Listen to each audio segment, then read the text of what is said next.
The poem I Stop Writing the Poem is written as if Tess Gallagher were talking to herself in an attempt to console the pain she is feeling at the loss of her husband, Raymond Carver, the famed short story author.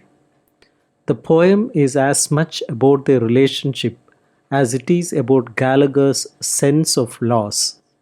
The irony in Gallagher's poem begins with the title. The title of the poem is I Stop Writing the Poem. The poet obviously has not stopped writing the poem since she has produced one. Gallagher's poem has no formal structure in either meter or rhyming pattern.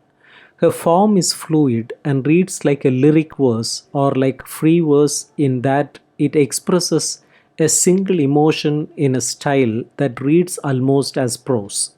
There is a rhythm in her poem, but it is imposed not by a set number of beats per line, but rather by the arrangement of words often constructed in enjambments, such as the title of the poem running into the first line of the poem, and the first line then running into the second line, and so on. Let's see the summary of the poem. The way the poem is written, the title works as the first line, with the actual first line completing the sentence that the title began. In setting the poem up in this manner, the author emphasizes the reason behind why she has stopped writing. The reader of the poem is forced to go back and reread the title so that there is a full understanding that something very serious has disturbed the poet's life. Upon rereading the title and the phrase that follows in the first line, the reader is struck with both the ordinariness of the action of folding clothes as well as the seeming absurdity of a poet interrupting her writing in order to take care of laundry chores. Readers also note that the title is ironic because obviously she has not stopped writing poems. The second half of the first line offers a hint as to the real reason behind poets suspending her art. The phrase no matter who lives ends the first line without punctuation, leading the reader to believe that a counter statement is about to be given, which it is in the second line. The speaker is now assumed to be the one who continues to live, and the reader can deduce from all that has already been written that someone close to the speaker has died. However, the last phrase of the second line is a bit ambiguous as well as somewhat misleading. Gallagher writes, I am still a woman.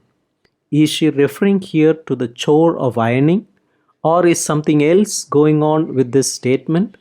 She may be suggesting another aspect of loss that a woman might feel upon losing her husband. Implied in this phrase is the sense of her husband having taken a part of her with him. At this point in the poem, the reader can only guess at the obscured meaning. In the third line, Gallagher clears up the mystery of the second line. She ties together her statement of being a woman together with the household chores she finds herself compelled to do. On first reading, it seems as if the speaker cleans the house and does the laundry to keep herself busy, not to get lost in her oppressive moods. This could be partly true. Physical action can dispel certain aspects of depression. However, is this all that Gallagher is saying here, or is she speaking in an ironic tone? Through her use of irony, she might be trying to fool herself. Someone might use busy work to keep them from thinking, but eventually the person will tire of the activity and have to sit down. Gallagher knows this because she is a poet and used to writing about her experiences. She might be temporarily at a loss of poetic expression, but that does not mean that she has stopped thinking. As a poetess, a major part of her normal activity is to write and think. All the other activities are substitutes, and she is aware of this. So, no matter how busy she keeps herself, she is always conscious of the reason behind her focused attention on the trivial things of life. The image of line 4 is a return to the clothing that the speaker is folding. This is no ordinary piece of laundry. The shirt is his shirt. It embodies him. It contains his smells and a memory of his shape. Following his death, it becomes him in spirit.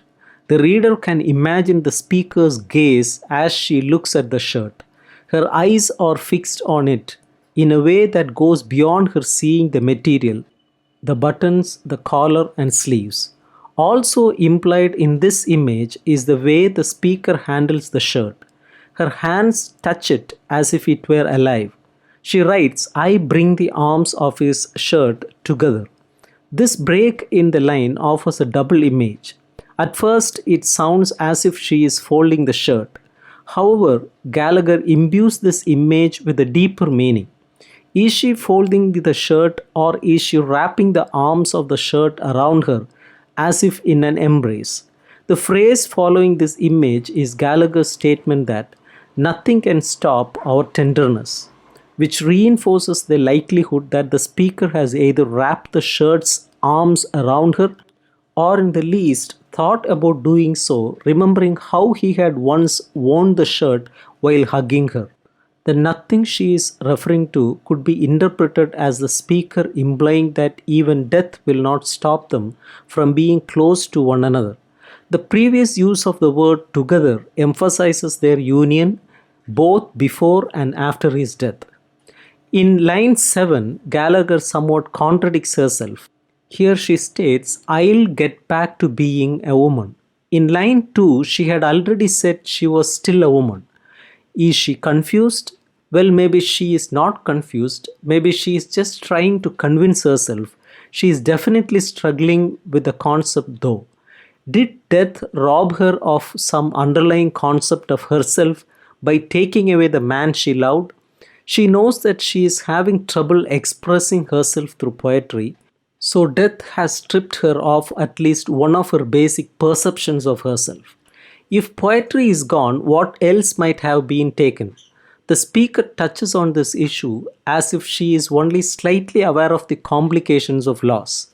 It is not only that someone she has loved is gone, there are pieces of her missing also. She is aware of this, but she does not want to think about it for too long. It is too frightening at this point in her mourning. The emotions are too raw. She has enough to do to keep herself from missing him. She is not yet ready to face all the missing pieces of her own selfhood. At times, as powerful as those that she is facing, emotions rise and fall without much reason. In the beginning of the poem, she might have felt stronger. As she was beginning the laundry, she might have seen the cloths just as pieces of material.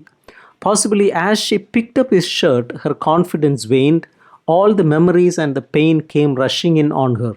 At that moment, she began questioning if she really could claim that she was still a woman. But for now, there is a shirt.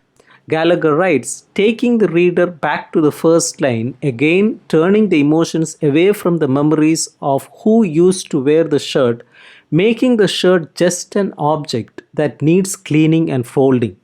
Then she adds a new dimension. This shirt is huge, a giant shirt. Why does she mention the size? Carver was a large man, but these words seem to imply more than that. By citing the enormous size of the shirt, Gallagher could be reflecting on the depth of her pain, the vast sense of her loss. Then she ends line 10 with the concept of a small girl juxtaposing the huge dimension of the shirt with the diminutive size of the girl. She is also contrasting the former mention and questioning of the idea of woman with the image of a small child. In doing so, Gallagher exposes her inner feelings. She is a woman old enough to have lived with a man, and yet, at the moment of this poem, she feels like a child. She is confused and frightened. She feels weak and therefore vulnerable. Just as the little girl is no match for the giant shirt, the speaker believes that she is no match for the emotions she is experiencing. In the last two lines of the poem, Gallagher weaves together a double image. She has a small girl standing next to her mother, implying that the child is watching her mother to do the laundry, fold the clothes. Of course, this is too simple a meaning for these closing lines. The child is obviously the speaker, feeling as a child, possibly turning to her mother, who may have also lived through the death of her husband. At least this is what is implied. There is something that the mother has endured that has given her a strength that the speaker hopes to learn from her. If the speaker feels that she has lost being a woman, then the natural place for her to turn would be to her mother, who was the first woman that she knew. The strength of Gallagher's poem is based on the images she creates.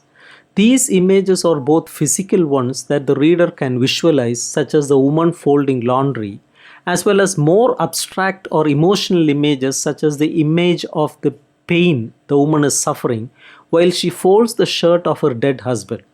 In creating these images, Gallagher touches upon universal themes, pictures to which many readers can relate. Anyone who has suffered a loss probably has little trouble imagining what the speaker of the poem is feeling when she envisions the arms of the shirt wrapping around her. The material things left behind remind the bereaved person of the precious moments he or she once shared with the person who is now gone. Gallagher's images are simple on the surface. They take on complexity as the poet moves forward in her writing. The woman doing the laundry becomes a woman in pain, a woman suffering a loss, a woman who is confused and vulnerable like a child. The picture of the woman folding the shirt is carried through the entire poem and finally transferred to an image of the woman's mother folding a shirt. At this point, the image is not only transferred, it is transformed to take on not so much a woman completing some mundane household chore, but rather a woman coming to terms with death.